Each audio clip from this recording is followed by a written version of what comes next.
अच्छा, कैसे हैं आप? अच्छा, आप सब अपनी दादी या नानी से कभी ना कभी कहानी तो सुनते होंगे। जब भी नानी के वहां जाते होंगे या दादी आपको रात को सोते वक्त कहानी सुनाती होगी, सुनाती है ना। आज हम ऐसे ही एक बच्चे की कहानी पढ़ेंगे, स्वामीनाथन की, जो अपनी दादी को कुछ बता रहा है और दादी से साथ साथ कुछ सुन भी रहा है, पुरानी कई बातें और शिक्षा जान रहा है। तो चलिए पढ़ते हैं इसकी कहानी। तो खोलिए पाठ 13, स्वामी की दादी। बैठक और भोजन कक्ष के बीच कम हवादार अंधेरे गलियारे की बंद सी कोठरी में स्वामीनाथन की दादी अपने सारे सामान के साथ रहती थी। उनका सामान था 5 दरियों, 3 चादरों, 5 तकियों वाला भारी भरकम बिस्तर, पटसन के रेशे का बना एक वर्गाकार बक्सा और लकड़ी का एक छोटा बक्सा जिसमें तांबे के सिक्के, इलायची, लौंग और सुपारी पड़े रहते थे। रात के भोजन के बाद स्वामीनाथन दादी के पास उनकी गोद में सिर रखे लौंग इलायची की गंध भरे वातावरण में अपने को बहुत प्रसन्न और सुरक्षित महसूस कर रहा था।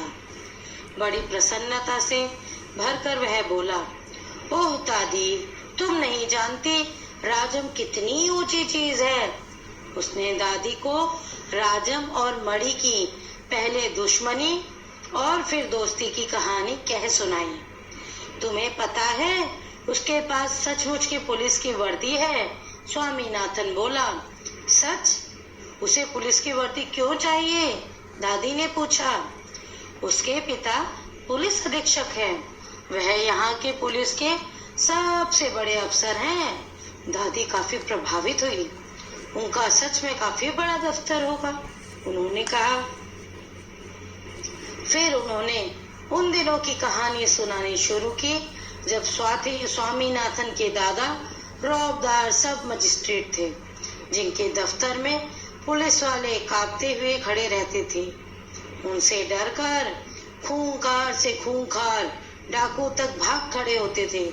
स्वामीनाथन अधीर होकर उनकी कहानी खत्म होने का इंतजार करने लगा, लेकिन दादी बोलती ही गई, इधर उधर भटकती हुई और अलग अलग समय पर घटी घटनाओं को गटमट करती हुई।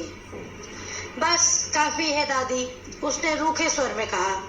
मैं तुम्हें राजम के बारे में कुछ बताना चाहता हूँ। जानती हो उसे गणित में कितने नंबर मिलते हैं?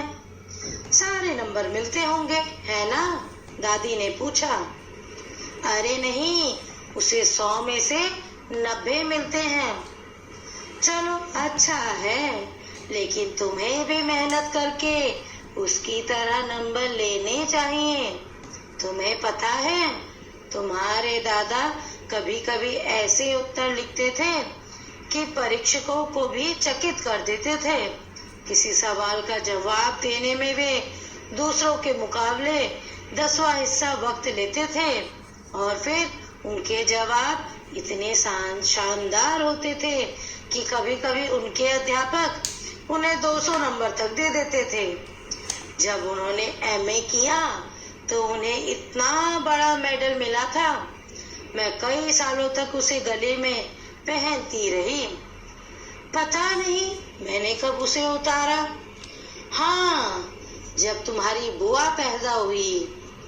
नहीं, तुम्हारी बुआ नहीं, तुम्हारे पिता। याद आया, तब बच्चा 10 दिन का था। अरे नहीं, मैंने पहले ठीक कहा था। तुम्हारी बुआ ही पैदा हुई थी। पता है वह मेडल अब कहाँ है? मैंने वह तुम्हारी बुआ को दिया और उस बेवकूफ ने उसे गलवाकर 4 चूड़ियां बना ली, और वह भी इतनी मामूली सी चूड़ियां कि मैं हमेशा कहती रही हूँ कि हमारे परिवार में उस जैसा महामूर्ख कोई नहीं। और अब बस भी करो दादी, तुम बेकार की पुरानी कहानियां सुनाती रहती हो। क्या तुम राजम के बारे में नहीं सुनना चाहती? हाँ हाँ बोलो। दादी, जब राजम छोटा सा लड़का था तो उसने शेर मारा था। सच? बड़ा बहादुर लड़का है। तुम यह बात मुझे खुश करने के लिए कह रही हो? तुम्हें यकीन नहीं हुआ होगा। स्वामीनाथन ने बड़े उत्साह से कहानी शुरू की। राजम के पिता एक जंगल में डेरा डाले हुए थे। राजम उनके साथ था। अचानक दो शेर उन पर झपटे और एक ने पीछे से हमला करके पिता को गिरा दिया। दूसरे ने राजम का पीछा किया। राजम एक झाड़ी के पीछे छुप गया और वहीं से गोली चलाकर शेर को मार डाला। दादी, क्या तुम सो गई? उसने कहानी खत्म होने पर पूछा। नहीं बेटा, सुन रही हूँ। अच्छा बताओ, कितने शेर आए थे? 2 शेर राजन पर झपटे थे, दादी ने जवाब दिया। स्वामीनाथन दादी के गलत जवाब से चिढ़ गया।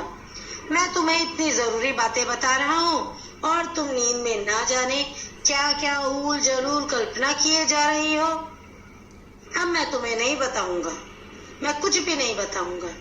मैं जानता हूँ तुम क्यों ऐसा कर रही हो। तुम राजन को पसंद नहीं करती?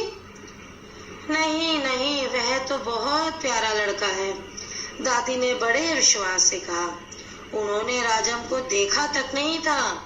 स्वामीनाथन खुश हो गया। दूसरे ही क्षण उसके मन में एक नया संदेह पैदा हुआ। दादी, शायद तुम्हें शेर की कहानी पर विश्वास नहीं हो रहा है। मैं एक एक शब्द पर विश्वास करती हूँ, दादी ने स्वर में मिठास भरकर कहा। स्वामीनाथन को इससे खुशी हुई, लेकिन उसने चेतावनी के तौर पर जोड़ा, जो भी उसे झूठा कहेगा वह उसे गोली मार देगा। दादी ने इसका समर्थन किया और हरिश्चंद्र की कहानी सुनाने की बात कही, जिसने वचन का पालन करने के लिए सिंहासन, पत्नी और बच्चे को खो दिया और अंत में उसे सब कुछ वापस मिल गया। उसने कहानी आधी ही सुनाई थी कि स्वामीनाथन खर्राटे लेने लगा। दादी भी रुक रुक कर बोलने लगी, फिर वह भी सो गई। यह पाठ R.K. नारायण जी ने लिखा है और ये अनुवाद है मस्तराम कपूर जी का। तो चलिए, ये थी आपकी कहानी। अब हम जरा इस कहानी का अर्थ जानते हैं कि इस कहानी में क्या बताने की कोशिश की गई है। तो देखिए, इस कहानी में एक बच्चा है स्वामीनाथन और उसकी दादी है। उसकी दादी का एक कमरा है जो बैठक यानी जहाँ पर सब आते हैं, सोफा लगा होता है, बैठना होता है, ड्राइंग रूम जिसे हम बोलते हैं, और भोजन कक्ष आपका डाइनिंग रूम, जहाँ पर आप लोग खाना खाते हैं, हम लोग खाना खाते हैं। तो बैठक यानी बैठने वाला रूम और खाना खाने वाला कमरा, उसके बीच में कम हवादार अंधेरे गलियारे की बंद सी कोठरी में, जैसे होता है ना घर में कई बार ऐसा एक कोना होता है जहाँ पर कम उजाला होता है, वहाँ पर एक बंद सी कोठरी थी जिसमें स्वामीनाथन की दादी अपने सारे सामान के साथ रहती थी। अब उनका सामान क्या था देखिए, उनके पास 5 दरियां थी, 3 चादरें थी और 5 तकियों वाला भारी भरकम बिस्तर था और पटसन के रेशे का बना एक वर्गाकार बक्सा था, स्क्वायर शेप में। स्क्वायर यानी वर्गाकार बक्सा था और लकड़ी का एक छोटा बक्सा था जिसमें तांबे के सिक्के थे, इलायची थी, लौंग और सुपारी पड़े रहते थे, क्योंकि दादी को ये सब खाने का शौक था। इलायची, लौंग, सुपारी कभी कभी दादी मुंह में डाल लिया करती थी। और रात को रोज भोजन के बाद स्वामीनाथन दादी के पास उनकी गोद में सिर रखकर सोता था, क्योंकि उसे लौंग, इलायची की गंध से भरे वातावरण में अपनी दादी के साथ बहुत ही खुश, अच्छा और सुरक्षित महसूस होता था। बड़ी प्रसन्नता से भरकर वह बोला, ओ दादी, तुम नहीं जानती राजम कितनी ऊंची चीज है। देखिए, वह अब अपने दोस्त के बारे में दादी को बताने की कोशिश कर रहा है। उसका दोस्त कौन है? राजम, बिल्कुल सही। तो वह राजम के बारे में बताता है कि किस प्रकार पहले राजम और बड़ी की दुश्मनी थी और फिर उन दोनों की दोस्ती हो गई। तो उन्होंने स्वामीनाथन ने अपनी दादी को कहानी सुनाई। फिर बोला राजम, फिर स्वामीनाथन बोला, तुम्हें पता है राजम के पास सचमुच की पुलिस की वर्दी है? तो दादी बोली, सच? उसे पुलिस की वर्दी पर क्यों चाहिए? फिर स्वामीनाथन बोला, उसके पिता पुलिस अधीक्षक है, वह यहाँ की पुलिस के सबसे बड़े अफसर हैं। और उसकी बात सुनकर दादी बहुत प्रभावित हुई। फिर दादी बोली, सच में उनका बहुत बड़ा दफ्तर होगा। फिर उन्होंने उन दिनों की कहानी सुनानी शुरू की जब स्वामीनाथन के दादा रौबदार सब मजिस्ट्रेट थे। रौबदार यानी जिसका खूब रौब चलता है, खूब रसूख चलता है। और उनके दफ्तर में सारे पुलिस वाले उनसे कांपते हुए खड़े रहते थे। उनसे डरकर खूंखार से खूंखार डाकू तक भाग खड़े होते थे। स्वामीनाथन अधीर होकर, अधीर मतलब जब किसी चीज के लिए सब्र नहीं होता, इंतजार नहीं होता, उसे बोलते हैं अधीर। तो स्वामीनाथन अधीर होकर उनकी कहानी खत्म होने का इंतजार करता रहा। और लेकिन दादी बोलती ही गई, इधर उधर भटकती हुई, यानी कुछ बातें बीच में जोड़ती हुई, कुछ घटाती हुई, आधी अधूरी घटनाएं गटमट करके सुनाती रही। गटमट क्यों बेटा ऐसा हो रहा था? क्योंकि ये उनका बुढ़ापा था। दादी बुढ़िया थी और बूढ़ी औरत थी और उनको पुरानी बातें सेम टू सेम पूरी तरह याद करने में थोड़ी कठिनाई हो रही थी।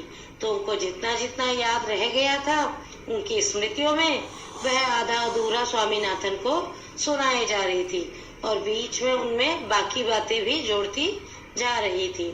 तो स्वामीनाथन बोला रूखे स्वर में, यानी थोड़ा गुस्सा होके बोला, बस काफी है दादी, मैं तुम्हें राजम के बारे में बताना चाहता हूँ और तुम वो कि सुन नहीं रही। जानते हो उसे गणित में कितने नंबर मिलते हैं? तो दादी बोली, 100 मिलते होंगे, 100 में से 100 मिलते होंगे, सारे मिलते होंगे। पर स्वामीनाथन बोला, नहीं, उसे 100 में से 90 मिलते हैं। तो दादी बोली, चलो अच्छा है, तुम भी मेहनत करके उसकी तरह नंबर लाना।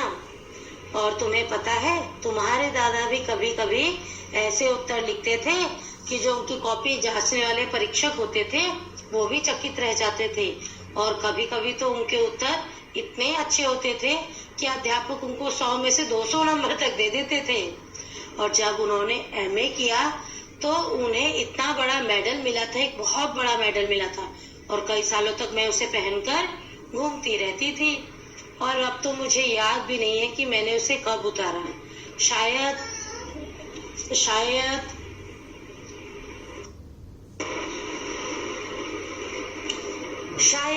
जब तुम्हारी बुआ हुई थी। नहीं, जब तुम्हारे पिताजी हुए थे।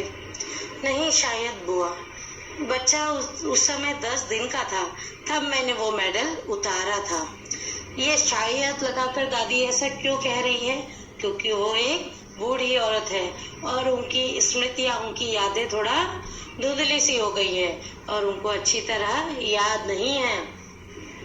फिर वह कहती है कि मैंने वह मेडल तुम्हारी बुआ को दिया था और उस बेवकूफ ने उसे गलवाकर सुनार के पास जाकर 4 चूड़ियां बनवा ली।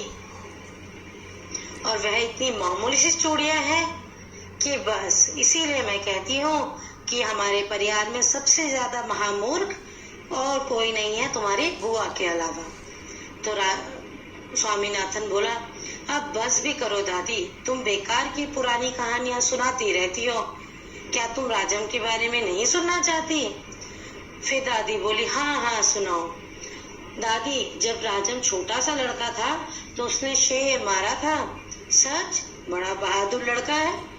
तुम यह बात मुझे खुश करने के लिए कह रही हो? तुम्हें यकीन नहीं हुआ होगा। स्वामीनाथन ने बड़े उत्साह से कहानी सुनानी शुरू की और उसने बताया कि एक बार राजम के पिता एक जंगल में डेरा डाले हुए थे। डेरा यानी वहां पर गए थे, टेंट लगाया था और राजम उनके साथ था। अचानक 2 शेर उन पर झपटे। एक ने पीछे से हमला करके पिता को गिरा दिया और दूसरे ने राजम का पीछा किया, पर राजम बड़ी चतुराई से झाड़ी के पीछे छुप गया और उसने वहां से शेर को गोली मारकर मार डाला। दादी, क्या तुम सो गई? उसने कहानी खत्म होने पर पूछा। दादी बोली, नहीं बेटा, मैं सुन रही हूँ। तो स्वामीनाथन बोला, अच्छा बताओ, कितने शेर आए थे? दादी ने जवाब दिया, 2 शेर राजम पर झपटे थे।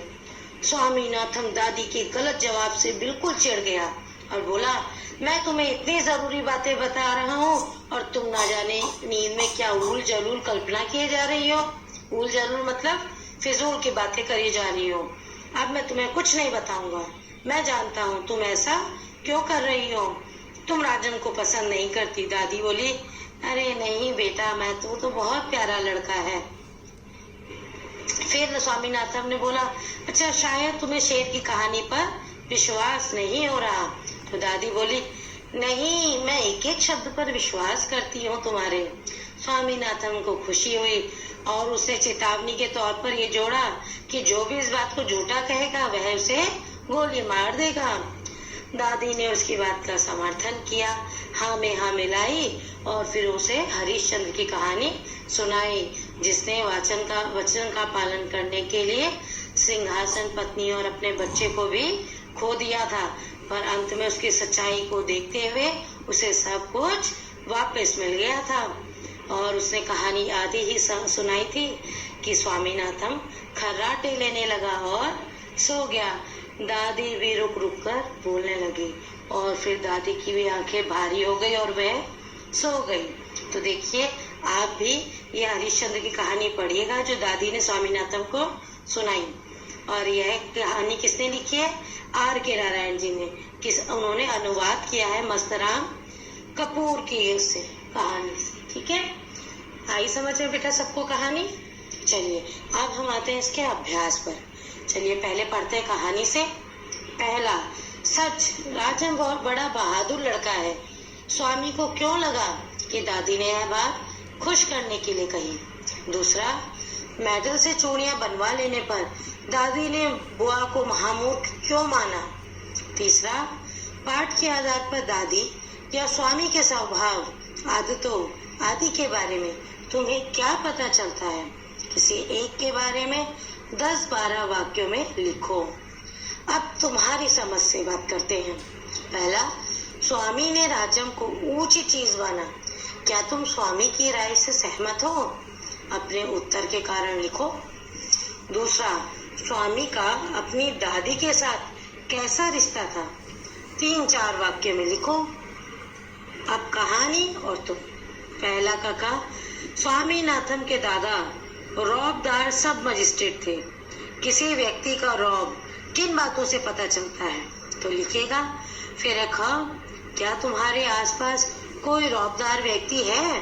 शब्दों के जरिए उसका खाका खींचो। खाका खींचने से आशय है उनके बारे में लिखो। फिर है दूसरा, स्वामीनाथन दादी के पास बहुत प्रसन्न और सुरक्षित महसूस कर रहा था। तुम कब असुरक्षित महसूस करती हो? लिखिएगा। तीसरा, तुम इन हालात में कैसा महसूस करती हो? दोस्त के घर में, जब तुम पहली बार किसी के घर जाती हो, रेलगाड़ी या बस में किसी सफर पर, जब तुम मुख्याध्यापक के कमरे में जाती हो। तो लिखिएगा। फिर है जरा आपके पता करने की बारी। पहला, सब मजिस्ट्रेट कौन होता है? क्या वह पुलिस विभाग में होता है? दूसरा, तुम्हारा घर या स्कूल किस थाने में आता है? थाने में कौन कौन से पद होते हैं? उन व्यक्तियों के भी नाम पता करो जो इन पदों पर हैं। हो सकता है आपके घर में भी कुछ लोग इन पदों पर हो, तो उनके बारे में लिखिएगा। नीचे दी गई तालिका में इकट्ठी गई जानकारी को दर्ज करो।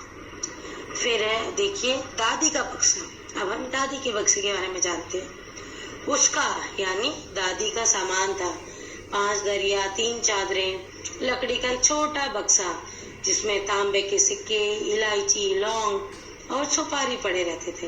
पहला, दादी अपने बक्से में इलायची, लौंग और सुपारी क्यों रखती होगी? दूसरा, क्या तुम्हारे घर में इनका इस्तेमाल होता है? किस किस तरह से होता है? तीसरा, तांबे के सिक्के बनाने के लिए किस किस धातु का इस्तेमाल होता है? चौथा, सिक्के कौन कौन सी धातु के बने हो सकते हैं? फिर अगला, शब्दों की बात। नीचे पहले स्तंभ के रेखांकित विशेषणों और दूसरे स्तंभ के शब्दों का वाक्य में प्रयोग करो। तुम एक से अधिक वाक्यों का सहारा भी ले सकती हो, जैसे ऊल जलूल का कल्पना, रूखा स्वर, खूंखार डाकू, चेतावनी मीठा समर्थक। नीचे कहानी से कुछ वाक्यों के अंश दिए गए हैं। इनमें जिन शब्दों के नीचे रेखा खींची है उनका लिंग पहचानो और लिखो। पुलिस की वर्दी, तांबे के सिक्के, 10वां हिस्सा, काफी बड़ा दफ्तर, अपने सारे सामान, उस जैसा महामूर्ख। तो ये था पाठ से। अब आते हैं हम कुछ हंसी मजाक पर। आप सब कॉमिक तो पढ़ते ही होंगे या आपने देखी होगी। इसी प्रकार इसमें भी कॉमिक के तरीके से आपके राम बाबू, डब्बू जी और फिर राम बाबू, गोलू, इस सब के दिए गए हैं चुटकुले। आप इन सबको पढ़िएगा, आपको बहुत मजा आएगा। तो चलिए इसी के साथ फिर हम लेते हैं विदा, फिर मिलेंगे अगले पाठ के साथ। तब तक बहुत बहुत धन्यवाद।